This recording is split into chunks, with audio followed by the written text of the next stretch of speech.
Let's start with today's discussion.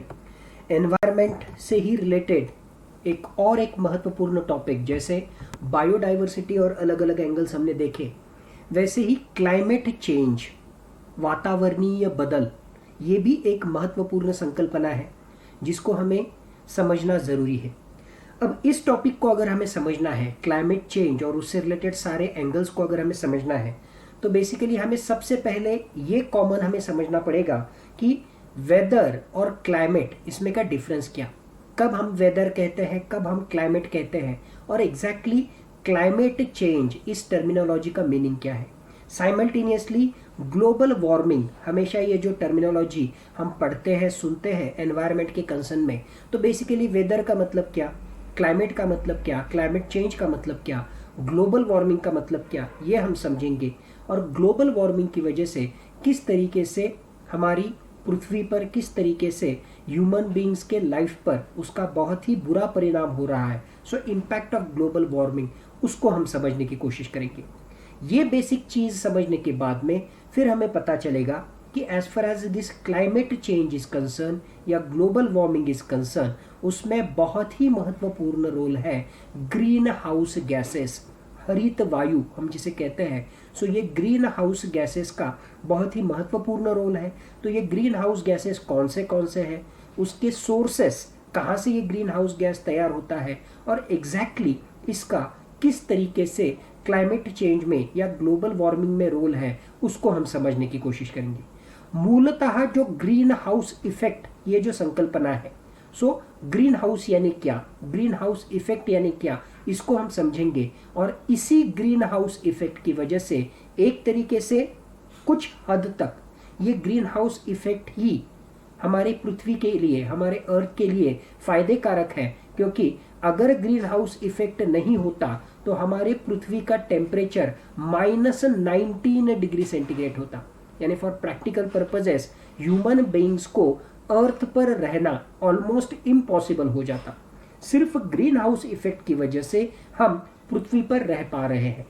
लेकिन green house gases का प्रमाण ज़रूरत से बहुत ज़्यादा होने की वजह से उसके विपरीत परिणाम, उसके निगेटिव इफेक्ट हमें देखने को मिल रहे हैं। और उसका ही एक निगेटिव इफेक्ट यानी ग्लोबल वार्मिंग, और ग्लोबल वार्मिंग से होने वाली हमारी पृथ्वी की और मनुष्य प्राणी की हानि। सो मेनली ये ग्रीन हाउस गैसेस क्या है, ग्रीन हाउस इफेक्ट क्या है, उसको हम समझेंगे, उसको अलग अलग एंगल से हम समझेंगे।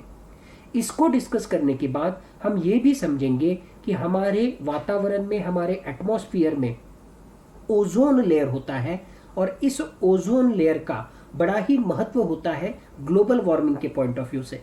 तो मनुष्य प्राणी द्वारा निर्मित ऐसे कुछ गैसेस हैं, ऐसे कुछ पदार्थ हैं जिसकी वजह से इस ओजोन लेयर को डैमेज हो रहा है। This ozone depleting substances, ODS हम जिसे कहते हैं, ओजोन डिप्लीटिंग सब्सटेंसेस। तो ये कौन से ऐसे पदार्थ हैं, कौन से ऐसे वायु है जिसकी वजह से ये ओजोन लेयर विरल होते जा रहा है, ये ओजोन लेयर थिन होते जा रहा है, और उसकी वजह से अल्ट्रा वायलेट रेज का प्रमाण ये पृथ्वी पर ज़्यादा आ रहा है, और उसकी वजह से अलग अलग तरह के विपरीत परिणाम हो रहे हैं। इनको सबको समझने के बाद फिर हम देखेंगे कि अंतर्राष्ट्रीय स्तर पर, इंटरनेशनल लेवल पर कौन से अलग अलग तरह के एग्रीमेंट्स, कौन सी अलग अलग तरह की संस्थाएं ये क्लाइमेट चेंज से रिलेटेड काम कर रही है। So different international organisations, different international conventions और एग्रीमेंट्स और प्रोटोकॉल, अलग अलग तरह के ये अंतर्राष्ट्रीय करार जिनका संबंध इस क्लाइमेट चेंज से संबंधित है, उसको भी हम समझने की कोशिश करेंगे। सो क्लाइमेट चेंज का टॉपिक अगर हमें समझना है तो इन सारे एंगल से या इन अलग अलग इश्यूज को हमें टच करना पड़ेगा, समझना पड़ेगा, और उससे संबंधित जो करंट अफेयर्स है उसको हमें लिंक करना पड़ेगा। ये बेसिक कंसेप्ट आप जब समझोगे तभी आपको ज्योग्राफी में के भी बहुत सारी संकल्पनाएं, उसके साथ ही एनवायरनमेंट की संकल्पनाएं आपको समझेगी, और उसका आप एप्लीकेशन ऑफ नॉलेज कर पाओगे। Okay, so with this basic words let's start the discussion. सबसे पहले अगर हमें क्लाइमेट चेंज समझना है तो हमें दो टर्मिनोलॉजी को समझना पड़ेगा। कभी कभी हम शब्द यूज करते हैं क्लाइमेट, कभी कभी हम शब्द यूज करते हैं वेदर। तो जब हम कहते हैं वेदर, तो वेदर यूजुअली शॉर्ट टर्म में जो चेंजेस होते हैं या शॉर्ट टर्म में चेंजेस या जिसे हम कहेंगे कि कंपैरेटिवली कम एरिया को कंसिडर करते हुए, so lesser area as well as short term में जो चेंजेस होते हैं उस वक्त हम वेदर इस टर्मिनोलॉजी का इस्तेमाल करते हैं। जैसे फॉर एग्जांपल हम अभी बाहर देख रहे हैं, अच्छी खासी धूप पड़ी हुई है, अच्छा खासा सनलाइट वहां पे है और सडनली 10 मिनट में जो है हमारा वेदर इनक्लेमेंट बन जाएगा। इनक्लेमेंट वेदर, इसका मतलब जो है वेदर कैसे बन गया, खराब बन गया। सडनली जो है एकदम वहां पे जो है क्लाउडी वेदर बन गया, सडनली जो है जोर से बारिश आनी शुरू हो गई, सडनली जो है वहां पे लाइटनिंग होने लगा। करेक्ट? तो इस तरह का जो सडन चेंज हो गया, शॉर्ट टर्म में चेंज हो गया, और ये चेंज जो है मान लो आपको औरंगाबाद में दिखेगा, साइड के वालूज में आपको वो चेंज नहीं दिखेगा। सो वेदर यानी क्या है, it's a short term phenomenon, lesser period के लिए लेसर एरिया को इंपैक्ट करने वाला जब टर्मिनोलॉजी होता है उसे हम यूज करेंगे शब्द वेदर। और क्लाइमेट जो होता है तो हम कहते हैं फॉर एग्जांपल डेजर्ट एरिया का क्लाइमेट कैसे होता है, मान लो हॉट होता है, या हम बोलते हैं कि यूरोप में का क्लाइमेट कैसा है, कोल्ड क्लाइमेट है। इसका ही मतलब जब हम क्लाइमेट ये टर्म यूज करते हैं तो ये लार्जर एरिया के लिए यूज करते हैं, एक कंट्री के लिए, एक रीजन के लिए, ना कि एक कॉलोनी के लिए, ना कि एक शहर के लिए। सो क्लाइमेट ये लार्जर एरिया के लिए होता है, और climate over the period of time, पिछले कई सालों से, पिछले कई दशकों से, पिछले कई शतकों से उस एरिया में पर्जन्यमान कैसा रहा है, रेनफॉल कैसा रहा है, उस एरिया में का टेम्परेचर का पैटर्न कैसा रहा है, उस एरिया में का विंड का पैटर्न कैसे रहा है, इन सब को ध्यान में लेते हुए हम कहते हैं कि उस एरिया का क्लाइमेट कैसा है।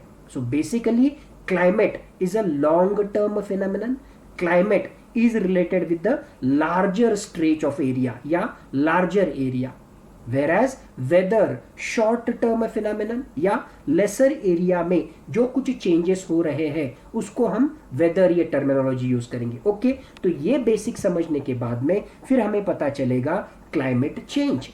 क्लाइमेट यानी हमें पता चल गया कि बड़े पैमाने पर बड़े एरिया को अफेक्ट करने वाला जो फिनोमिनन है उसे हम क्लाइमेट कहते हैं। सो क्लाइमेट चेंज यानी क्या, क्लाइमेट में होने वाला बदलाव।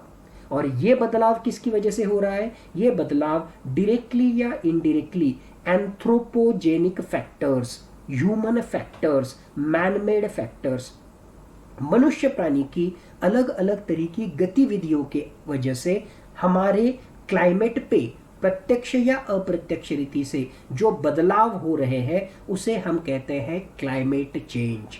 और क्लाइमेट चेंज जब हम कहते हैं, कल का कंपैरिजन आज के साथ नहीं कर रहे हम, 50 साल पहले, 100 साल पहले, 200 साल पहले इस पर्टिकुलर एरिया में किस तरह का क्लाइमेट था, और over the period of time मनुष्य प्राणी ने जो पोल्यूशन किया, मनुष्य प्राणी ने जो है बहुत पैमाने पे कोल का इस्तेमाल किया, मनुष्य प्राणी ने जो है बहुत सारी व्हीकल्स का इस्तेमाल किया, मनुष्य प्राणी ने जो है बहुत सारे इंडस्ट्रीज का निर्माण किया, और उसकी वजह से जो पोल्यूशन हो रहा है उस पोल्यूशन का विपरीत परिणाम होते हुए हमें उस एरिया का क्लाइमेट बदलते हुए वहां पे दिख रहा है। जैसे समझने के लिए चेरापूंजी, हम हमेशा कहते हैं कि चेरापूंजी भारत में जो है सबसे ज्यादा बारिश होने वाला एरिया वहां पे था, बट पिछले कुछ सालों में ऐसा भी वहां पे देखने को मिला है कि चेरापूंजी में जो है बारिश अभी बहुत कम हो गई है। वहां के लोगों को पीने का पानी का दुर्भिक्ष को वहां पे जो है सामना करना पड़ रहा है। So why it is happening, it is happening because of climate change. एक जमाना था कुछ साल पहले, 100 साल पहले, 200 साल पहले एक पर्टिकुलर एरिया में बहुत बारिश होती थी, पानी का दूर दूर तक कुछ उसका जो है वहां पे प्रॉब्लम नहीं था। आज वो एरिया आपको ड्रॉट एरिया या एक तरीके से जो है रेगिस्तान वहां पे उस एरिया का हो गया है। इस तरह की भी सिचुएशन आपको दिखाई देगी। सो इस तरह का जो बदलाव over the period of time 100 साल 200 साल को ध्यान में रखते हुए आपको क्लाइमेट में ये जो बदलाव दिखाई देता है उसे हम कहते हैं climate change. And why it is happening, it is mainly happening because of the human activity. So basically what is climate change? Climate change is nothing but it's a change of climate which is attributed directly or indirectly to the human activity that alters the composition of global atmosphere and which is in addition to natural climate variability which is observed over the comparable time periods roughly 100 years. ज़्यादा complication करने की ज़रूरत नहीं. जैसे मैंने कहा, मनुष्य प्राणी के प्रत्यक्ष या अप्रत्यक्ष इंटरफियरेंस की वजह से जो क्लाइमेट में बदलाव होता है उसे हम क्लाइमेट चेंज कहते हैं. और अगर क्लाइमेट चेंज होता है इसका ही मतलब क्या होता है? उस एरिया के टेम्परेचर में आपको बदलाव दिखाई देता है, उस एरिया में के रेनफॉल पर्जन्यमान में आपको बदलाव दिखाई देता है, उस एरिया में स्नो हिमवर्षा हो रही है या नहीं उसमें बदलाव आपको दिखाई देता है, उस एरिया का जो विंड पैटर्न है, हवा का जो बहाव है उसमें जो है बदलाव होते आपको दिखाई देता है. तो ये सारे जो पैरामीटर्स क्लाइमेट से रिलेटेड चेंज हो रहे हैं मनुष्य प्राणी के इंटरफियरेंस की वजह से, उस फिनोमिनन को हम कहते हैं क्लाइमेट चेंज. और ये क्लाइमेट चेंज क्यों हो रहा है? जैसे हमने देखा कि मनुष्य प्राणी की एक्टिविटी जैसे फॉसिल फ्यूल, जीवाश्म ईंधन, अलग अलग तरह का पेट्रोल, डीजल, कोल, कोयला, करेक्ट, इसके इस्तेमाल की वजह से जो अलग अलग तरह के उसके एग्जॉस्ट गैसेस या उसमें से जो इमिशन निकलता है, तो इन इमिशंस की वजह से हमारे क्लाइमेट पे विपरीत परिणाम हो रहा है. पेड़ काटने की वजह से, एनवायरनमेंट की हानि करने की वजह से हमारे क्लाइमेट पे विपरीत परिणाम वहाँ पे हो रहा है. तो ये सारा जो है बेसिक कंसेप्ट क्लाइमेट चेंज से संबंधित है. सो बाय दिस टाइम वेदर का मतलब क्या, क्लाइमेट का मतलब क्या एंड क्लाइमेट चेंज का मतलब क्या, इसको हमने समझने की कोशिश की. अब ये समझने के बाद में अगली जो टर्मिनोलॉजी है that is global warming. That is global warming. अब ग्लोबल वार्मिंग यानी क्या? नाम में ही है ग्लोबल वार्मिंग. अंतरराष्ट्रीय स्तर पर हमारी पृथ्वी, हमारी ये धरनी माता, उसका टेम्परेचर जो है बढ़ते ही है जा रहा है, बढ़ते ही जा रहा है. इस फिनोमिनन को हम कहेंगे ग्लोबल वार्मिंग. अगर हम 17th सेंचुरी की बात करेंगे, 17वीं सदी, और 17वीं सदी के पहले हमारे पृथ्वी तल पर हमारे, यानी अगर हम विश्व की बात करें तो वहाँ पे इंडस्ट्रियलाइजेशन नाम की चीज़ नहीं थी, औद्योगिकरण नहीं आया. बट 17th सेंचुरी में हमने देखा कि मुख्यतः यूरोपियन कंट्रीज में और उसमें भी मुख्यतः इंग्लैंड में अलग अलग तरह की फैक्ट्रीज, अलग अलग तरह की इंडस्ट्रीज का निर्माण होने लगा. और इस इंडस्ट्रीज के निर्माण की वजह से, इस इंडस्ट्रियलाइजेशन की वजह से अलग अलग तरह के आपको पोल्यूशन रिलेटेड एस्पेक्ट्स डेवलप होते हुए हमें दिखाई दिए. यानी इंडस्ट्रियलाइजेशन होने की वजह से पोल्यूशन का प्रमाण जो है वो बढ़ने लगा, धीरे धीरे धीरे धीरे ये बढ़ने लगा. और उसका ही परिणाम ये होने लगा कि ओवरऑल हमारे पृथ्वी का टेम्परेचर ये बढ़ते जा रहा है. इसी फिनोमिनन को हम बोलते हैं ग्लोबल वार्मिंग फिनोमिनन. यानी प्री इंडस्ट्रियलाइजेशन डे, यानी इंडस्ट्रियलाइजेशन होने के पहले, औद्योगिकरण होने के पहले, यानी 17वीं सदी से पहले, 17वें शतक के पहले अगर हम हमारे पृथ्वी का टेम्परेचर वहां पे देखते और उसको नोट करके रखते, और आज हम मान लो 2021 में हैं, अगर अभी का टेम्परेचर हम देखेंगे तो आपको दिखाई देगा कि इन 200 से 300 साल में ही बहुत ज़्यादा पैमाने पर हमारे पृथ्वी का टेम्परेचर बढ़ते जा रहा है. एंड ऑलरेडी हमारे पृथ्वी का टेम्परेचर ये 2 से 3 डिग्री सेंटीग्रेड तक ऑलरेडी बढ़ चुका है. तो ये टेम्परेचर अगर ऐसे ही बढ़ता रहा तो ऐसा अनुमान है कि वर्ष 2100 तक हमारे पृथ्वी का टेम्परेचर 3 डिग्री सेंटीग्रेड से भी पहले से ज़्यादा बढ़ जाएगा. और अगर ये टेम्परेचर ऐसे ही बढ़ते गया, ग्लोबल वार्मिंग का ये जो प्रकोप है ये ऐसे ही बढ़ते गया, तो हमारे पृथ्वी पर और मनुष्य प्राणी पर बहुत ही विपरीत परिणाम होंगे. आपको लगेगा कि सर क्या परिणाम होता है, हार्डली 2 डिग्री सेंटीग्रेड तो बढ़ गया, लेकिन overall this is on an average 2 degree centigrade से बढ़ना. क्योंकि हमें पता है कि हमारा अगर पूरी पृथ्वी हम देखते हैं तो कहीं पे जो है हिमालय जैसे स्नो बाउंड माउंटेन्स भी है, हमारे यहाँ पे रेगिस्तान भी है। तो ये सबको कंसिडर करते हुए वहाँ का टेम्परेचर बढ़ते हुए अगर हम देखें और ओवरऑल इस तरीके से अगर टेम्परेचर बढ़ता ही जाएगा और ग्लोबल वार्मिंग होगा तो उसकी वजह से बहुत ही विपरीत परिणाम होंगे, और उन विपरीत परिणाम की वजह से, ग्लोबल वार्मिंग की वजह से आपको दिखाई देगा कि जो अलग अलग तरह के ग्लेशियर्स है, हिमनग है, यानी जो बर्फीले पहाड़ है, वो बर्फीले पहाड़ क्या हो जाएगा, ग्लोबल वार्मिंग की वजह से, टेम्परेचर बढ़ने की वजह से ये बर्फीले पहाड़ जो है वो पिघलना शुरू होगा। और अगर बर्फीले पहाड़ पिघलेंगे तो ऑटोमेटिकली उससे पानी बनेगा। ये पानी बहते बहते बहते आएगा, नदियों में से ये पानी बहेगा, नदियों में से पानी बहेगा तो उसकी वजह से जो है बहुत सारी जगह पर फ्लड्स आएंगे। फ्लड्स आएंगे तो बहुत सारे वहाँ के जो लोग हैं, वहाँ के जो हैबिटाट है, यानी वहाँ के जो जंगल है, वहाँ की जो बस्तियाँ हैं, वहाँ के छोटे छोटे विलेजेस हैं, ये पूरी तरीके से डैमेज हो जाएंगे। और अल्टिमेटली इसकी वजह से सी लेवल जो है, ज्याला आपण मराठीमध्ये म्हणतो समुद्र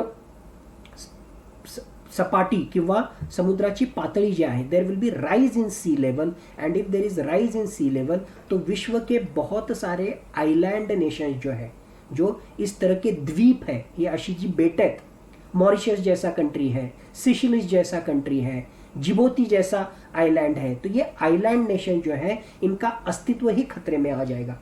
बांग्लादेश जैसा राष्ट्र आने वाले 100 सालों में, 150 साल में अस्तित्व में ही नहीं रहेगा। क्यों? क्योंकि जो है इसकी वजह से, ग्लोबल वार्मिंग की वजह से सी लेवल जो है वो बढ़ते जा रहा है और आइलैंड नेशंस ये पूरे की पूरी जो है सी में डूब जाएंगे और उनका अस्तित्व ही खत्म हो जाएगा। सिमिलरली इस ग्लोबल वार्मिंग की वजह से चेंजेस इन रेनफॉल पैटर्न जो हम देख रहे हैं कि बारिश जो है वो कम होते जा रही है। कई सारे भागों में जो है पहले नॉर्मल बारिश होती थी, अब वहाँ पे जो है बारिश का प्रमाण वहाँ पे कम हो रहा है। सो ऑटोमेटिकली बारिश का प्रमाण कम होगा तो वहाँ पे क्रॉप पैटर्न चेंज हो जाएगा, वहाँ पे अनाज की निर्मित नहीं हो जाएगी, वहाँ के लोग जो है वो भूखमरी से वहाँ पे मर जाएंगे। करेक्ट। सिमिलरली इस ग्लोबल वार्मिंग की वजह से अलग अलग तरह के डिजास्टर का हमें सामना करना पड़ेगा। टेम्परेचर बढ़ता ही जाएगा तो हीट वेव, लू, उसका सामना करना पड़ेगा।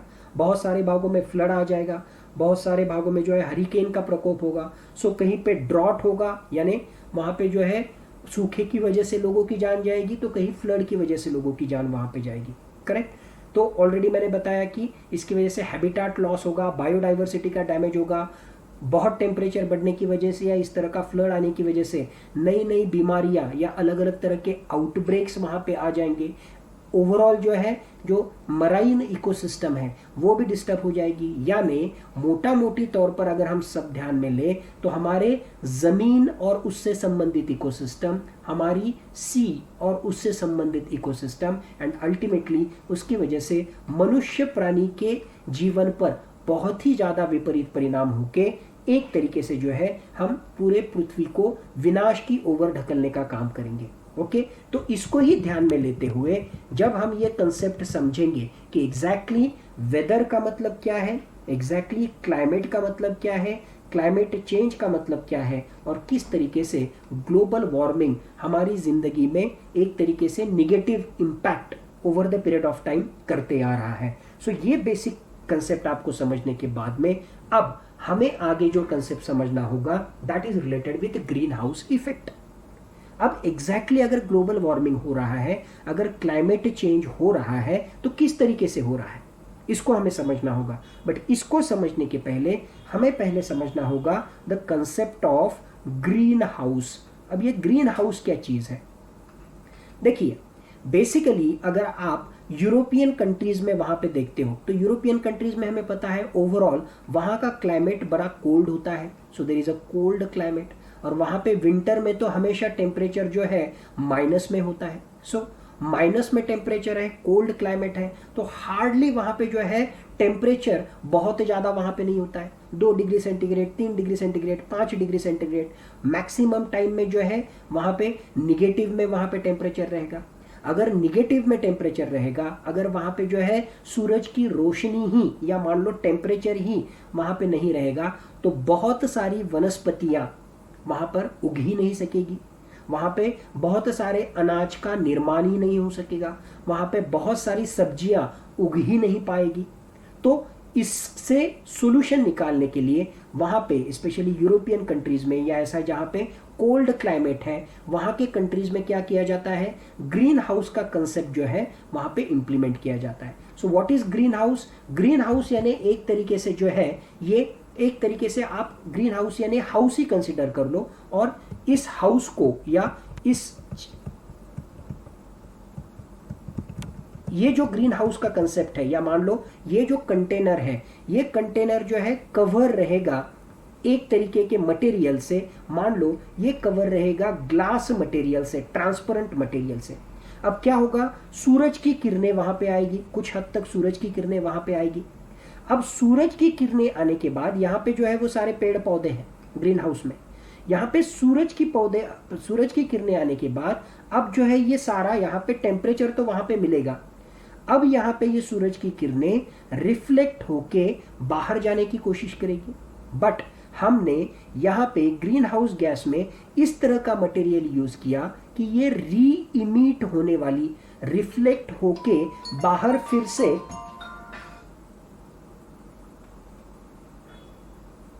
हेलो ओके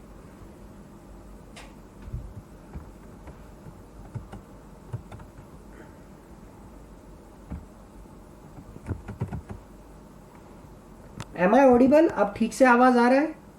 अब आ रही है अब तक आवाज ठीक से? सुन पा रहे हो, देख पा रहे हो अभी? Am I Audible?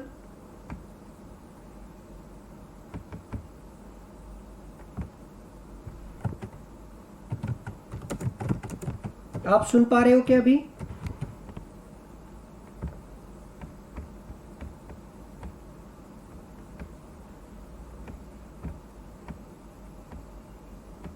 ओके, तो मैं आपको ग्रीन हाउस का कंसेप्ट वहां पे समझा रहा था, और ग्रीन हाउस के कंसेप्ट में यूरोपियन कंट्रीज में, या मान लो आर्कटिक, अंटार्कटिक जो एरिया है, वहां पे आपको पता है कि टेम्परेचर बहुत कम होता है। तो वहां पे अगर टेम्परेचर बहुत कम रहेगा, माइनस में टेम्परेचर रहेगा, या temperature hardly 2 degree centigrade, 3 degree centigrade, 4 degree centigrade रहेगा, तो उसमें बहुत सारा अनाज या उसमें बहुत सारे वेजिटेबल्स, फ्रूट्स, ये वहाँ पे निर्माण नहीं हो सकेंगे। तो फिर उन कंट्रीज में क्या करते हैं, उन कंट्रीज में ये ग्रीन हाउस का कंसेप्ट जो है वहाँ पे इस्तेमाल करते हैं, जहाँ पे क्या होता है, इस ग्रीन हाउस में एक तरीके के मटेरियल से इसको कवर किया गया है, ट्रांसपेरेंट मटेरियल है, मान लो ग्लास मटेरियल से इसको कवर किया गया है, इसमें ये अलग अलग तरह के पौधे हैं। अब जब सूरज की किरणें यहाँ पे आएगी, तो सूरज की किरणों की वजह से ये बीच में जो है एक तरीके से गर्माहट पैदा होगी, एक तरीके से यहाँ का टेम्परेचर बढ़ेगा, और यहाँ की जो किरणें हैं ये जब रिफ्लेक्ट होने की कोशिश करेगी तो ये पूरी तरीके से रिफ्लेक्ट नहीं हो सकेगी, क्योंकि ये जो मटेरियल है ये उसको री इमिट नहीं होने देगा। ये जो है रिफ्लेक्ट होके उसको फिर से एटमॉस्फेयर में या बाहर उसको जाने नहीं देगा, और इसकी वजह से ये सारा टेम्परेचर ये यहीं से फिर से रीडिस्ट्रीब्यूट हो जाएगा, जिसकी वजह से ये बीच में का तापमान जो है वो बरकरार रहेगा, और उसकी वजह से ये सारे क्रॉप्स या ये जो हमारे अलग अलग तरह के प्लांट्स हैं, उन प्लांट्स का जो है प्रॉपरली निर्माण हो सकेगा। यानी यहाँ पे हम क्या कर रहे हैं, एक तरह का ये जो कवरिंग है, इस कवरिंग को बैरियर बोल के हम इस्तेमाल कर रहे हैं, जिसके माध्यम से यहाँ की ऊर्जा, यहाँ का सनलाइट या यहाँ का टेम्परेचर ये फिर से जो है बाहर री इमिट ना हो पाए। अब ये कंसेप्ट अगर आपको ग्रीन हाउस का समझ में आ गया, तो एग्जैक्टली इसी तरीके से ग्रीन हाउस के इस कंसेप्ट का इस्तेमाल, या यही कंसेप्ट आपको हमारे एटमॉस्फेयर में भी इसी तरह का कंसेप्ट यूज होते हुए आपको दिखाई देगा। तो एग्जैक्टली क्या होता है, यहाँ पे आप देखोगे कि सूरज, अल्टीमेटली हमें पता है कि sun is the ultimate source of energy. तो यहाँ से ये सूरज की किरणें आती है, और ये जो है हमारी पृथ्वी है, और हमें पता है कि पृथ्वी का हमारा जो आउटर लेयर है वो एटमॉस्फेयर का हमारा ये लेयर है, ठीक है। तो हमारी पृथ्वी है, हमारा ये एटमॉस्फेयर है, और ये सूरज की किरणें एटमॉस्फेयर को भेदते हुए हमारे पृथ्वी के ऊपर आती है, पृथ्वी के सरफेस के ऊपर आती है, जिसकी वजह से हमारी पृथ्वी का टेम्परेचर जो है वो बढ़ता है। अब ये जब सूरज की किरणें आती है तो एटमॉस्फेयर से, उसके साथ ही वहाँ पे जो अलग अलग तरह के वाटर वेपर्स है, वहाँ पे जो क्लाउड्स हैं, वहाँ पे उनको ये सूरज किरणें जो है उनसे रिफ्लेक्ट हो जाती है या क्लाउड्स द्वारा एब्जॉर्ब हो जाती है। सो प्रैक्टिकली अगर मान लो सूरज से 100% अगर एनर्जी आ रही है, सो फॉर प्रैक्टिकल पर्पजेस 50% सूरज की किरणें या मान लो 50% ये सूरज का जो टेम्परेचर है या ये किरणें जो है सन जो ये किरणें हैं ये 50% जो है रिफ्लेक्ट हो जाती है या एब्जॉर्ब हो जाती है। यानी 100% में से सिर्फ 50% जो है सूरज की किरणें हमारे पृथ्वी की सतह हमारी सरफेस तक वहां पे पहुंच रही है, जिसकी वजह से हमारा सरफेस टेम्परेचर बढ़ रहा है। अब सरफेस टेम्परेचर बढ़ने के बाद फिर से ये किरणें जो है वहां पे रिफ्लेक्ट बैक हो जाएगी, हमारी वापस जो है स्पेस में वहां पे वापस जाने की कोशिश करेगी। अब इसमें से जो है कुछ पार्ट, ये तो जो है वापस वहां पे जाएगी, इसमें से कुछ पार्ट जो है पूरे से पूरे ना जाते हुए कुछ पार्ट जो है ये हमारे एटमॉस्फेयर द्वारा एब्जॉर्ब करके लिया जाता है। करेक्ट, यानी पूरी की पूरे बाहर ना जाते देते हुए कुछ इसको जो है ये एब्जॉर्ब करके लेता है। और अगर ये एब्जॉर्प्शन ज्यादा रहा तो ऑटोमेटिकली क्या हो जाएगा, ये एब्जॉर्प्शन ज्यादा होने की वजह से बहुत सारी चीज बाहर नहीं जाएगी, बहुत सारी चीज जो है वो हमारे एटमॉस्फेयर में और पृथ्वी में ही रहेगी। इसका मतलब यहाँ का टेम्परेचर ये जरूरत से ज्यादा बढ़ जाएगा। इसी को हम कहते हैं global warming. So normally naturally भी क्या होता है, नेचुरली सूरज की किरणें ये हमारे पृथ्वी की सतह तक आती है या सरफेस तक वहां पे आती है। उसको आने से पहले 50% के आसपास किरणें जो है वो एब्जॉर्ब हो जाती है, रिफ्लेक्ट हो जाती है।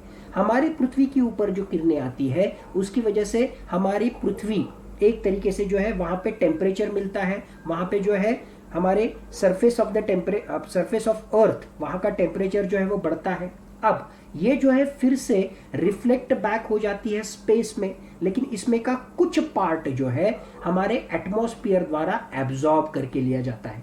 और ये एब्जॉर्ब करके लिया हुआ जो टेम्परेचर है वो फिर से हमारे एटमॉस्फेयर के माध्यम से फिर से उसको रीडिस्ट्रीब्यूट किया गया, यानी एटमॉस्फेयर और पृथ्वी फिर से जो है उसका टेम्परेचर बढ़ने लगा। ये नॉर्मल फिनोमिनन में यहाँ पे होता है, इन गैसेस की वजह से, एटमॉस्फेयर की वजह से होता है। लेकिन दुर्भाग्यवश हमारे एटमॉस्फेयर में ग्रीन हाउस गैसेस का प्रमाण अगर बढ़ गया तो ये एब्जॉर्प्शन का प्रमाण बढ़ेगा। एब्जॉर्प्शन का प्रमाण बढ़ेगा यानी जरूरत से ज्यादा हीट एब्जॉर्ब होगी। इसका ही मतलब हमारी जितनी जरूरत है उस जरूरत से भी ज्यादा हमारा पृथ्वी का टेम्परेचर ये बढ़ता जाएगा। इसी को हम कहते हैं ग्लोबल वार्मिंग फिनोमिनन। यानी अगर हम नेचुरली कंसीडर करें, यानी अगर ये ग्रीन हाउस गैसेस का बहुत ज्यादा प्रमाण नहीं होता, पोल्यूशन का ज्यादा प्रमाण नहीं होता, तो नॉर्मली हमारा पृथ्वी का टेम्परेचर ये 15 डिग्री सेंटीग्रेड के आसपास होता है। क्यों? क्योंकि सूरज की किरणें आती है, यहाँ पे जो है कुछ रिफ्लेक्ट हो जाती है, हमारी पृथ्वी जो है वो गर्म होती है, फिर से स्पेस में जाने से पहले हमारे एटमॉस्फेयर द्वारा कुछ किरणों का जो है एब्जॉर्प्शन होता है और उसकी वजह से हमारे पृथ्वी का टेम्परेचर रफली 15 डिग्री सेंटीग्रेड के आसपास होता है। नेचुरली इतना वहां पे होना चाहिए और इस 15 डिग्री सेंटीग्रेड की वजह से ही हमें पता है कि हमारे पृथ्वी पर अलग अलग तरह की वनस्पतियां वहां पे जो है उनका निर्माण हो रहा है, वो फोटोसिंथेसिस कर पा रही है, उनको सूरज की किरणें मिल रही है, तो उसकी वजह से अनाज की निर्मित हो रही है, अलग अलग प्लांट्स का निर्माण वहां पे हो रहा है। नॉट ओनली दैट, इस टेम्परेचर की वजह से बहुत सारे जीव जंतु जो है वो मर भी रहे हैं। मान लो हाइपोथेटिकली अगर ये इस तरह का ग्रीन हाउस का फेनोमेनन होता ही नहीं, ग्रीन हाउस इफेक्ट होता ही नहीं, तो क्या होता, ये ग्रीन हाउस इफेक्ट ना होने की वजह से हमारी पृथ्वी एक तरीके से फ्रोजन गोला बन जाता और हमारे पृथ्वी का टेम्परेचर -19 डिग्री सेंटीग्रेड होता, -19 डिग्री सेंटीग्रेड। और अगर ये फ्रोजन एक तरह का गोला होता तो ऑटोमेटिकली बहुत सारी वनस्पति, बहुत सारे प्राणी यहाँ पे रह ही नहीं पाते। इनफैक्ट ह्यूमन बीइंग्स के लिए भी, हमारे लिए भी जो है यहाँ पर पृथ्वी पर रहना पॉसिबल नहीं होता। सो यहाँ पर green house effect, natural greenhouse effect is very much helpful for the existence of human beings। आपके मेरे जीवन के लिए जो है ये टेम्परेचर जरूरी है, कुछ हद तक ये सारा होना जरूरी है। नेचुरली ऑलरेडी इस तरह की प्रोसेस बनाई हुई है, इसे हम कहते हैं ग्रीन हाउस इफेक्ट। बट दुर्भाग्यवश क्या हो रहा है, ये एटमॉस्फेयर के लेयर में हमने ग्रीन हाउस गैसेस का प्रमाण बहुत ही ज़्यादा बढ़ा के रखा हुआ है। क्यों बढ़ रहा है? क्योंकि हमारे एक्टिविटी की वजह से, ह्यूमन बीइंग्स के एक्टिविटी की वजह से, उसकी वजह से जो है ग्रीन हाउस गैसेस का प्रमाण बढ़ रहा है। ग्रीन हाउस गैसेस का प्रमाण बढ़ने की वजह से पृथ्वी से जो रिफ्लेक्ट होने वाली किरणें हैं ये फिर से एटमॉस्फेयर द्वारा एब्जॉर्ब करके ली जाती है, उसको बाहर स्पेस में नहीं जाने दिया जाता है, और एटमॉस्फेयर ने इन किरणों को एब्जॉर्ब करके लेने की वजह से फिर से हमारे पृथ्वी का टेम्परेचर बढ़ता है। इसकी वजह से ग्लोबल वार्मिंग वहां पे हो रहा है। करेक्ट। अब ये इंफ्रारेड रेडिएशन जो बाहर नहीं जा पा रहा है, जो मैं कह रहा हूं कि ये रिफ्लेक्ट होती है और ये इंफ्रारेड रेडिएशन को फिर से हमारे एटमॉस्फेयर में के ग्रीन हाउस गैसेस उसको एब्जॉर्ब करके ले रहे हैं। इसकी वजह से ये सारी दिक्कत वहां पे हो रही है। तो अब हमें समझना है कि बेसिकली ये ग्रीन हाउस गैसेस कौन से हैं। अगर आप टोटल ग्रीन हाउस गैसेस देखोगे तो हमारे एटमॉस्फेयर में, मैं सिर्फ ग्रीन हाउस गैसेस की बात कर रहा हूं, हरित वायु की बात कर रहा हूं, हमारे एटमॉस्फेयर में ग्रीन हाउस गैसेस में से सबसे ज्यादा प्रमाण आपको जो मिलेगा वो है वाटर वेपर्स का। So if somebody ask you कि ग्रीन हाउस गैसेस में सबसे ज्यादा प्रमाण किसका होता है, the answer is water vapours, बाष्प, water vapour. But water vapour जो है ये आपकी या मेरी वजह से, या मान लो ह्यूमन बीइंग्स के एक्टिविटी की वजह से नहीं हो रहा है, तो नेचुरली ही ये प्रेजेंट वहां पे होता है। ह्यूमन बीइंग्स की वजह से, मनुष्य प्राणी के एक्टिविटीज की वजह से जो ग्रीन हाउस गैसेस की निर्मित हो रही है उसमें सबसे ज्यादा प्रमाण कार्बन डाइऑक्साइड का होता है, almost 60%, followed by methane 20%, followed by chlorofluorocarbons almost 14%, and nitrous oxide 6%, and SF6 sulphur hexafluoride, मुख्यतः जो व्हीकल्स होते हैं उनमें से जो एग्जॉस्ट निकलता है। So water vapours, carbon dioxide, methane, chlorofluorocarbons, nitrous oxide, SF6, these are the examples of green house gases. बार बार जब मैं कहूंगा हरित वायु, ग्रीन हाउस गैसेस यानी क्या, इन ग्रीन हाउस गैसेस की मैं बात कर रहा हूं। तो ये ग्रीन हाउस गैसेस कितने प्रमाण में हैं आपको पता चाहिए, एमसीक्यूज के पॉइंट ऑफ व्यू से ये इंपॉर्टेंट डेटा है। उसके साथ ही इन ग्रीन हाउस गैसेस का मुख्यतः निर्माण किसकी वजह से होता है, what are the sources, major sources of this green house gases, जो आपको एनसीईआरटी की ज्योग्राफी की बुक में पूरी की पूरी ये जानकारी वहां पे आपको मिलेगी। सो ये ग्रीन हाउस गैसेस कहाँ से तैयार होते हैं? अगर हम कार्बन डाइऑक्साइड की बात करें तो कार्बन डाइऑक्साइड मुख्यतः कहाँ तैयार होता है, जहां जहां हम जीवाश्म ईंधन का इस्तेमाल करेंगे, यानी पेट्रोल का इस्तेमाल करेंगे, डीजल का इस्तेमाल करेंगे, नेचुरल गैसेस का इस्तेमाल करेंगे, तो जहां जहां पे इसका इस्तेमाल करेंगे, गाड़ी में इस्तेमाल करें, अलग अलग तरह के ट्रांसपोर्टेशन से रिलेटेड व्हीकल्स में इस्तेमाल करें, अलग अलग इंडस्ट्रीज में इस्तेमाल करें, जहां कहीं पे इस जीवाश्म ईंधन का, फॉसिल फ्यूल का इस्तेमाल करते हैं तो उसमें से एंड प्रोडक्ट या उसमें से एग्जॉशन, इमिशन क्या निकलता है, carbon dioxide. So carbon dioxide fossil fuel combustion की वजह से होता है। डिफॉरेस्टेशन, अलग अलग तरह के पेड़ काटने की वजह से या जंगल काटने की वजह से, और फॉरेस्ट कार्बन सिंक बोल के एक्ट करता है,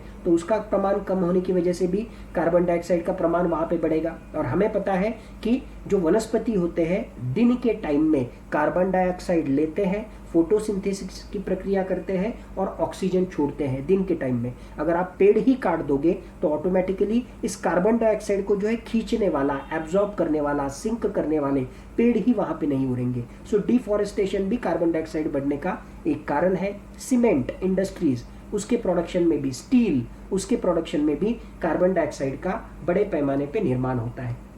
another important one is CH4, methane.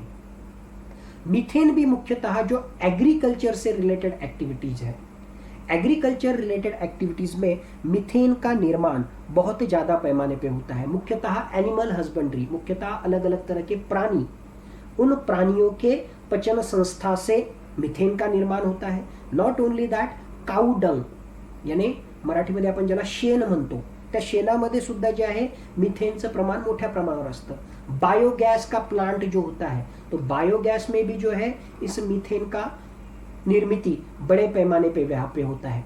Wetlands, wetlands यानी दलदलीचा प्रदेश जो असतो. सो वेटलैंड, मार्शी लैंड, वेटलैंड्स में मिथेन ज़्यादा होता है, काऊ डंग में मिथेन ज़्यादा होता है. एनिमल्स रियरिंग अगर आप करोगे तो वहाँ पे आपको मिथेन का प्रमाण ज़्यादा मिलेगा. एग्रीकल्चरल एक्टिविटीज़ की वजह से रूरल इंडिया में आपको मिथेन का प्रमाण ज़्यादा पैमाने पे मिलेगा. ओके. नाइट्रस ऑक्साइड, फर्टिलाइजर्स, अलग अलग तरह के फर्टिलाइजर्स, अलग अलग तरह के फॉसिल फ्यूल या बायोमास का कंबेशन, उसका इस्तेमाल करना, अलग अलग तरह के इंडस्ट्रियल प्रोसेसेस, अलग अलग तरह के व्हीकल का इमिशन, इसमें भी आपको नाइट्रस ऑक्साइड ये जो है आपको बड़े पैमाने पे उसकी निर्मित वहाँ पे होती है. And one of the most important is chlorofluorocarbons, CFCs, chlorofluorocarbons. अलग अलग तरह के जो हमारे एसीज है, एयर कंडीशनर है या रेफ्रिजरेंट्स है या अलग अलग तरह के स्प्रे, एरोजोल, इसमें इस क्लोरोफ्लोरोकार्बन्स का प्रमाण बहुत ज़्यादा पैमाने पे होता है. सो ये क्लोरोफ्लोरोकार्बन मानव निर्मित है, या ये सारे अगर आप देखोगे तो ये मानवीय क्रियाओं की वजह से इनका प्रमाण बढ़ रहा है, और इनका प्रमाण बढ़ने की वजह से, ग्रीन हाउस गैसेस का प्रमाण बढ़ने की वजह से अल्टीमेटली वहाँ पे ग्लोबल वार्मिंग फेनोमेनन हम फेस कर रहे हैं, और वो क्लाइमेट चेंज के लिए रिस्पॉन्सिबल वहाँ पे हो रहा है. तो ये बेसिक ग्रीन हाउस गैस का कंसेप्ट और उसका ग्रीन हाउस इफेक्ट से क्या संबंध है ये आपको पता होना चाहिए. और इस कार्बन को, कार्बन डाइऑक्साइड को या इन ग्रीन हाउस गैसेस को अगर आपको कम करना है तो आपको कार्बन कैप्चर एंड स्टोरेज, इससे रिलेटेड लेटेस्ट टेक्नोलॉजी, सिक्वेस्ट्रेशन, उसको फॉलो करना पड़ेगा. एंड बेसिकली हमारे जो फॉरेस्ट होते हैं उन फॉरेस्ट का प्रमाण बढ़ाना पड़ेगा, because they act as carbon sink. जैसे मैंने कहा, कार्बन डाइऑक्साइड को एब्जॉर्ब करने का काम कौन करेगा? पेड़ पौधे करेंगे. तो इसकी वजह से जितने ज़्यादा पेड़ रहेंगे, जितने ज़्यादा फॉरेस्ट रहेंगे, वो they will act as carbon sink. Okay. तो ये हो गया पार्ट 1, जहाँ पे मैंने आपको green house gas effect, green house gases, उसके सोर्सेस, उसके बारे में जो है आपको जानकारी देने की कोशिश की. उसके साथ ही हमारा ग्लोबल वार्मिंग होने के लिए, टेम्परेचर बढ़ाने के लिए और एक महत्वपूर्ण फैक्टर है, और वो फैक्टर जो है कि हमारे ओजोन जो लेयर है, उस ओजोन लेयर को डैमेज पहुंच रहा है. ओरिजिनली हमारे एटमॉस्फेयर में जो ओजोन लेयर है या जो ओजोन है, वो ओजोन लेयर, उसमें होल्स पड़ रहे हैं, उसमें एक तरीके से जो है वो विरल होते जा रहा है और उसमें होल पड़ रहे हैं. और ये होल पड़ने की वजह से अल्ट्रा वायलेट रेज, सूरज से आने वाली जो किरणें हैं, और उसमें के जो अल्ट्रा वायलेट रेज जो है, जो ह्यूमन बींग्स के लिए बहुत ही खतरनाक है, हमारे हेल्थ के लिए हानिकारक है. इसकी वजह से अलग अलग तरह के कैंसर्स होते हैं, अलग अलग तरह के म्यूटेशंस होके कार्सिनोजेनिक इफेक्ट, स्किन कैंसर हो सकता है, बाकी अलग अलग तरह के विपरीत परिणाम हो सकते हैं. तो ये अल्ट्रा वायलेट रेज, हमारा ये जो बैरियर है, ओजोन लेयर का जो बैरियर है, ये ओजोन लेयर का बैरियर खत्म होने की वजह से या उसमें गड्ढे पड़ने की वजह से ये अल्ट्रा वायलेट रेज डायरेक्टली हमारे पृथ्वी पर आ रहे हैं और ह्यूमन बींग्स को वो अफेक्ट कर रहे हैं. तो इसको समझने के लिए बेसिकली एटमॉस्फेयर का स्ट्रक्चर जैसे आपको पता ही है, सबसे लोएस्ट लेयर जो होता है वो होता है ट्रोपोस्फियर, इसके ऊपर होता है stratosphere, and then mesosphere, thermosphere and exosphere. तो ये जो 2 लेयर है, इसको हमें ध्यान में लेना है. ट्रोपोस्फियर लोएस्ट लेयर और इसके ऊपर का स्ट्रेटोस्फियर. अब ये बेसिक लेयर्स ऑफ एटमॉस्फेयर आपको पता होने के बाद हम थोड़ा सा ओजोन के बारे में बात करेंगे. तो ओजोन की मॉलिक्यूलर फॉर्मूला क्या है? O3. Ozone is O3, O2 is oxygen and O3 is ozone. तो ये ओजोन हमारे एटमॉस्फेयर में होता है, और ये बेसिकली हमारे एटमॉस्फेयर के 2 लेयर्स में होता है. जो ट्रोपोस्फियर में, यानी मैंने अभी आपको जो दिखाया था, जो सबसे नीचे का लेयर है, ट्रोपोस्फियर में का ओजोन वहां पे होना इज बैड. क्यों? क्योंकि ट्रोपोस्फियर में ओजोन होने की वजह से ये स्मॉग की निर्मित में मदद करता है. Smog is smoke plus fog. तो स्मॉग की निर्मित में ये ट्रोपोस्फियर वाला ओजोन जो है वो मदद करता है. वेयर एज स्ट्रेटोस्फियर यानी उसके ऊपर वाला जो लेयर है, अभी मैंने जो आपको दिखाया था कि ये स्ट्रेटोस्फियर जो है, तो बेसिकली सूरज से आने वाली किरणें, ये स्ट्रेटोस्फियर एंड देन ट्रोपोस्फियर. सो ये सूरज से आने वाली किरणें ये स्ट्रैटोस्फियर में का ओजोन का लेयर अगर विरल हो जाता है, अगर थिन हो जाता है, या उसमें अगर होल पड़ते हैं, तो ये यूवी रेज, अल्ट्रावायलेट रेज, ये जो है अफेक्ट करेंगे ह्यूमन बींग्स को. सो ozone in stratosphere is good, वेराज ozone in troposphere is bad. इसको हमने वहां पे ध्यान में लेना चाहिए. एंड अनफॉर्चुनेटली ऐसे कुछ पदार्थ हैं, ऐसे कुछ केमिकल्स हैं जिसकी वजह से इस ओजोन लेयर का डैमेज हो रहा है, और ऐसे पदार्थों को हम बोलते हैं ozone depleting substances. Ozone depleting substances, ozone layer को डैमेज करने वाला, उसको कम करने वाले ऐसे पदार्थ. तो ये ऐसे पदार्थ कौन से हैं? उसमें मुख्यतः है CFCs, क्लोरोफ्लोरोकार्बन्स, उसमें है हाइड्रोक्लोरोफ्लोरोकार्बन्स, उसमें है हाइड्रोब्रोमोफ्लोरोकार्बन्स, यानी मुख्यतः क्लोरीन, फ्लोरीन और कार्बन, इसका combination. Hydrogen, chlorine, fluorine and carbon, hydrogen, bromine, fluorine and carbon, इसका कॉम्बिनेशन. तो इस तरह के जो सब्सटेंसेस है, these are the ozone depleting substances. अब मुख्यतः जो अलग अलग तरह के हैलॉन्स होते हैं, जो फायर एक्सटिंग्विशर हम यूज करते हैं, अग्निशामक दल, तो उसमें जो है ये हैलॉन्स होते हैं. मिथिल ब्रोमाइड फ्यूमिगेशन करने के लिए, जैसे फॉर एग्जांपल इंसेक्टिसाइड या फ्यूमिगेशन करने के लिए जो स्प्रे हम यूज करते हैं, उसमें मिथिल ब्रोमाइड होता है. कार्बन टेट्राक्लोराइड अलग अलग तरह के फायर एक्सटिंग्विशर में या रेफ्रिजरेंट में, हमारे रेफ्रिजरेटर में, या क्लीनिंग एजेंट बोल के इसका इस्तेमाल होता है. या मिथिल क्लोरोफॉर्म जो अलग अलग ऑर्गेनिक कंपाउंड्स के सॉल्वेंट बोल के यूज किया जाता है, या अलग अलग तरह के मेटल पार्ट्स को, सर्किट बोर्ड्स को साफ करने के लिए भी इस्तेमाल किया जाता है. तो इस तरह के CFCs, HFCs या अलग अलग तरह के पदार्थ जो है, इनको हम ओजोन डिप्लीटिंग सब्सटेंसेस कहते हैं. और अगर आप देखोगे तो मैक्सिमम ये सारे केमिकल्स ये ह्यूमन बींग्स द्वारा, मनुष्य प्राणी द्वारा, ओरिजिनली नेचर में है ही नहीं, ह्यूमन बींग्स द्वारा अलग अलग एक्टिविटीज को यूज किए जा रहे हैं. कहीं वो रेफ्रिजरेशन के लिए यूज किए जा रहे हैं, कहीं वो AC के लिए यूज किए जा रहे हैं, कभी वो अलग अलग तरह के एरोजन स्प्रे के लिए यूज किए जा रहे हैं, कहीं वो फोमिंग एजेंट बोल के यूज किए जा रहे हैं प्लास्टिक इंडस्ट्रीज में. एंड अल्टीमेटली इन चीजों की वजह से ओजोन का लेयर जो है वो खत्म होते जा रहा है, उसको डैमेज हो रहा है, उसमें होल पड़ रहे हैं, और इसकी वजह से सूरज से आने वाली जो किरणें हैं, जिसमें घातक UV रेज है, अल्ट्रावायलेट रेज है, इन अल्ट्रावायलेट रेज का प्रमाण पृथ्वी पर बढ़ रहा है, और उसकी वजह से बहुत सारे लोगों में अलग अलग तरह की बीमारियां, मुख्यतः अलग अलग तरह के स्किन रिलेटेड कैंसर्स का प्रमाण भी बढ़ते हुए हमें दिखाई दे रहा है. अब हमने जब ग्लोबल वार्मिंग की बात की थी, तो ग्लोबल वार्मिंग की बात करते हुए मैंने ग्रीन हाउस गैसेस की बात की थी. और ग्रीन हाउस गैसेस में जैसे हमने देखा था कि कार्बन डाइऑक्साइड है और भी बाकी पदार्थ है, तो उसमें एक मुख्यतः जो है वो है क्लोरोफ्लोरोकार्बन्स. तो क्लोरोफ्लोरोकार्बन क्या है? ग्रीन हाउस गैस है. और ग्रीन हाउस गैस करेगा क्या? करेगा एब्जॉर्ब करेगा, जो आपके इंफ्रारेड रेडिएशंस है उनको एब्जॉर्ब करेगा, बाहर नहीं जाने देगा, और उसकी वजह से पृथ्वी का टेम्परेचर बढ़ाएगा. तो ये ना हो, इसके लिए हमने क्या किया कि क्लोरोफ्लोरोकार्बन को हम चेंज कर देंगे, और उसकी जगह पे हम क्या लाएंगे? हम हाइड्रोफ्लोरोकार्बन्स लाएंगे. ठीक है. तो क्लोरोफ्लोरोकार्बन का अल्टरनेटिव बोल के हमने हाइड्रोफ्लोरोकार्बन्स को लाया. हाइड्रोफ्लोरोकार्बन जो है इसका भी इस्तेमाल हम रेफ्रिजरेशन में, बाकी सारी चीजों में करते हैं.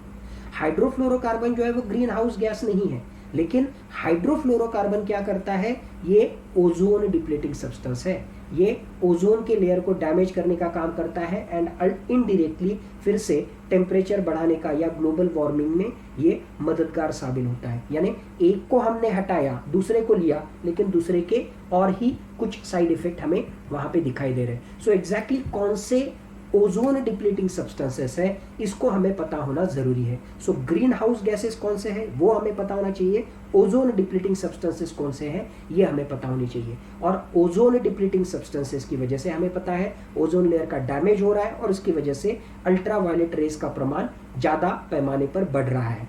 इसको कंट्रोल करने के लिए अंतरराष्ट्रीय स्तर पर अलग अलग तरह के करार किए जाए, जिसमें एक महत्वपूर्ण जो करार था वो 1985 में किया गया, जिसे हम कहते हैं वियन्ना convention for the protection of ozone layer. Okay, तो एज द नेम सजेस्ट कि ओजोन लेयर का प्रोटेक्शन करने के लिए ये अंतरराष्ट्रीय स्तर पर हम ग्लोबल मॉनिटरिंग करेंगे कि ये ओजोन डिप्लीटिंग सब्सटेंसेस का निर्माण कितना हो रहा है, उसको कम करने के लिए क्या क्या अंतरराष्ट्रीय स्तर पर किया जा सकता है। इससे संबंधित जो करार है उसे हम कहते हैं वियन्ना convention for protection of ozone layer. कब हुआ था? 1985 में हुआ था। इसका ही अगला हिस्सा यानी 1987 में Montreal protocol on ozone depleting substances हुआ। Okay, so ozone depleting substances जो है कि उसको किस तरीके से स्टेप बाय स्टेप, क्लोरोफ्लोरोकार्बन्स है, हाइड्रोफ्लोरोकार्बन्स है, SF6 है, बाकी भी ये सारे ओजोन डिप्लीटिंग सब्सटेंसेस जो है अलग अलग राष्ट्रों द्वारा, अलग अलग कंपनीज द्वारा स्टेप बाय स्टेप उनका इस्तेमाल कैसे कम किया जा सकता है। करेक्ट, उनका हम इस्तेमाल ही नहीं करेंगे फैक्ट्रीज में, धीरे धीरे धीरे उनका प्रमाण कम कर देंगे। तो ये करने के लिए अंतरराष्ट्रीय स्तर पर जो करार हुआ उसे हम कहते हैं Montreal protocol on ozone depleting substances 1987। देखो, ये क्लाइमेट चेंज से रिलेटेड या एनवायरनमेंट से रिलेटेड, जैसे हमने बायोडाइवर्सिटी में भी देखा था, अलग अलग तरह के प्रोटोकॉल आएंगे। Cartagena protocol, Nagoya protocol, Vienna convention for protection of ozone layer, Montreal protocol on ODS. ये कौन सा प्रोटोकॉल किससे संबंधित है, मुख्यतः किस विषय से संबंधित है, इसको हमें समझना बहुत जरूरी है, मैच द पेयर के लिए आ सकता है। बाय द वे, बायोडाइवर्सिटी में का जो नगाया प्रोटोकॉल हमने देखा, सो बेसिकली नगोया ये सिटी जापान में है। शायद कभी मैंने बोलते वक्त वहां पे कह दिया था कि ये रवांडा में वहां पे है। No, Nagoya is the city in Japan. Kigali जो है, ये किगाली शहर में 2016 में, अफ्रीका के किगाली शहर में 2016 में एक करार हुआ जिसे हम कहते हैं Kigali amendment to this original Montreal protocol ozone depleting substances, जहां पे ये माना गया कि ये जो हाइड्रोफ्लोरोकार्बन है, जो ओजोन डिप्लीटिंग सब्सटेंसेस है, उसको 2045 तक उसकी मात्रा 80% से भी कम हमें करनी है। यानी मान लो आज अगर 100 यूनिट्स हाइड्रोफ्लोरोकार्बन्स पूरे विश्व में है, तो हम धीरे धीरे धीरे सारे जो कंट्रीज है वो प्रयास करेंगे उसको कम इसका इस्तेमाल करते जाएंगे और 2045 तक इसका इस्तेमाल 80% से भी कम हम करेंगे। यानी ऑलमोस्ट 100 से जो है इसका प्रमाण हम 20% पे लाएंगे, जिसकी वजह से ओजोन लेयर का कम से कम नुकसान वहां पे हो। और 2019 से सारे कंट्रीज इस किगाली एग्रीमेंट के अनुसार वहां पे कार्रवाई कर रहे हैं कि किस तरीके से कम इस्तेमाल इन हाइड्रोफ्लोरोकार्बन्स का किया जाए। सो एटलीस्ट ये इंटरनेशनल कन्वेंशंस और किसका इस्तेमाल कहां पे होता है ये आपको पता होना जरूरी है कि वियन्ना convention protection of ozone layer 1985 का, Montreal protocol ozone depleting substances, Kigali amendment, इसके अनुसार 2045 तक हमें ओजोन डिप्लीटिंग सब्सटेंसेस को 80 से 85% तक उनके बेसलाइन से कम वहां पे करना है। तो ये बेसिक महत्वपूर्ण करार हमें पता होना जरूरी है। So this gives you the basic idea about whether का मतलब क्या, क्लाइमेट का मतलब क्या, क्लाइमेट चेंज का मतलब क्या, ग्लोबल वार्मिंग का मतलब क्या, ग्लोबल वार्मिंग के क्या विपरीत परिणाम होते हैं, ग्रीन हाउस इफेक्ट इसका मतलब क्या, कौन से ग्रीन हाउस गैसेस होते हैं, ग्रीन हाउस गैसेस का निर्माण कहां पे होता है, ओजोन डिप्लीटिंग सब्सटेंसेस यानी क्या, और ओजोन डिप्लीटिंग सब्सटेंसेस से संबंधित महत्वपूर्ण करार कौन से हैं। ये हो गया हमारा क्लाइमेट चेंज से रिलेटेड एक पार्ट का डिस्कशन।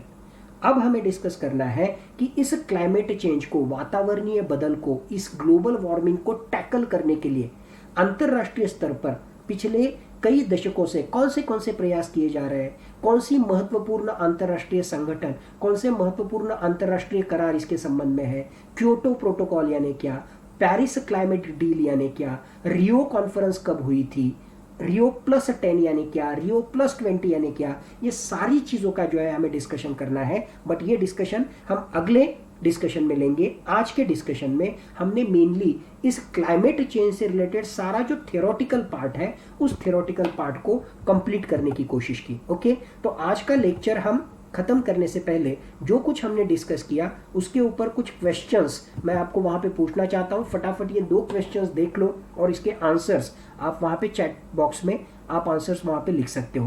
पहला क्वेश्चन क्लोरोफ्लोरोकार्बन से रिलेटेड है। Consider the following statements. Chlorofluorocarbons, that is CFCs, which are also known as ozone depleting substances, they are used in 1. In the production of plastic foam, 2. In the production of tubeless tires, 3 in cleaning certain electronic components, and 4 as pressurizing agents in aerosol can. इसमें से क्या बराबर है? 1 2 3 only, 4 only, 1 3 4 only, 1 2 3 4, A B C या D? Question 1. And question 2, which one of the following is associated with the issue of control and phasing out of ozone depleting substances? Ozone depleting substances से related इन चारों में से कौन सा protocol है? Bretton Woods conference, Montreal protocol, Kyoto protocol या Nagoya protocol? Okay, तो ये दो प्रश्नों का उत्तर जो है आप चैट बॉक्स में लिखो. एक का आंसर क्या आएगा और दूसरे का क्या आएगा. दूसरा प्रश्न है कि ओजोन डिप्लीटिंग सब्सटेंसेस से रिलेटेड कौन सा प्रोटोकॉल है? Bretton Woods conference, Montreal protocol, Kyoto protocol या Nagoya protocol? You can write down your answers into the chat box.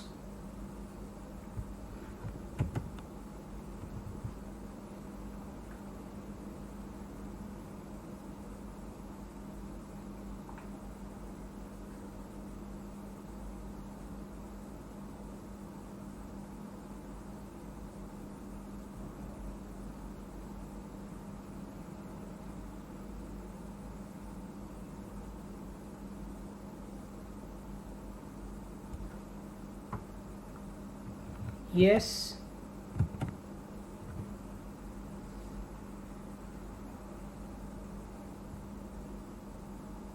Okay, so question 2 जो था मेनली जो अभी हमने डिस्कस किया कि ओजोन डिप्लीटिंग सब्सटेंसेस किससे रिलेटेड है, उससे संबंधित कौन सा उससे संबंधित प्रोटोकॉल है या कौन सा करार है. पहला उन्होंने दिया था ब्रेटन वुड्स कॉन्फ्रेंस. तो आपको पता है ब्रेटन वुड्स कॉन्फ्रेंस के आधार पर वर्ल्ड बैंक, IMF, वो इकोनॉमी से रिलेटेड है उसका, यानी एनवायरमेंट के टॉपिक से ब्रेटन वुड्स कॉन्फ्रेंस का कुछ लेना देना नहीं. तो इसकी वजह से ऑप्शन 1 तो नहीं हो सकता है. हमने जो है डिस्कशन में जब बायोडाइवर्सिटी का डिस्कशन किया था तब नगोया प्रोटोकॉल के बारे में हमने वहां पे बात की थी. तो सर्टेनली ओजोन डिप्लीटिंग सब्सटेंसेस का उससे भी लेना देना नहीं. क्योटो प्रोटोकॉल जो है मुख्यतः ग्रीन हाउस गैसेस, उसका निर्माण कैसे कम किया जा सकता है उसके बारे में है. एंड मॉन्ट्रियल प्रोटोकॉल अभी हमने जो डिस्कस किया, तो मेनली मॉन्ट्रियल प्रोटोकॉल जो है वो Montreal protocol ozone depleting substances से रिलेटेड है. सो क्वेश्चन 2 का correct answer is B. Question 1, chlorofluorocarbons का जो है इस्तेमाल कहाँ पे किया जाता है? तो इसका इस्तेमाल प्लास्टिक फोम में किया जाता है, इसका इस्तेमाल सर्टन इलेक्ट्रॉनिक कंपोनेंट्स में किया जाता है, और जो अलग अलग एरोजोल्स होते हैं वहाँ पे किया जाता है. उसका इस्तेमाल ट्यूबलेस टायर्स में क्लोरोफ्लोरोकार्बन्स का इस्तेमाल नहीं होता है. So 1 3 and 4 that is the correct answer as far as question 1 is concern.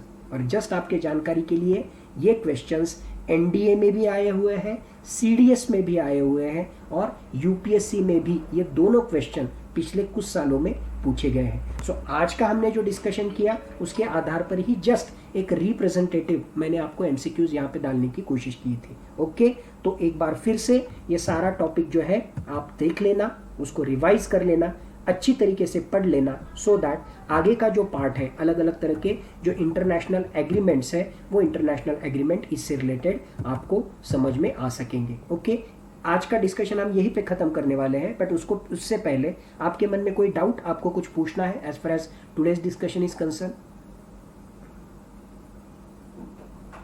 हमारा पार्ट 1 एंड पार्ट 2 इस दोनों को हम कंबाइन करते हैं because of the internet connectivity थोड़ा सा इशू हुआ था.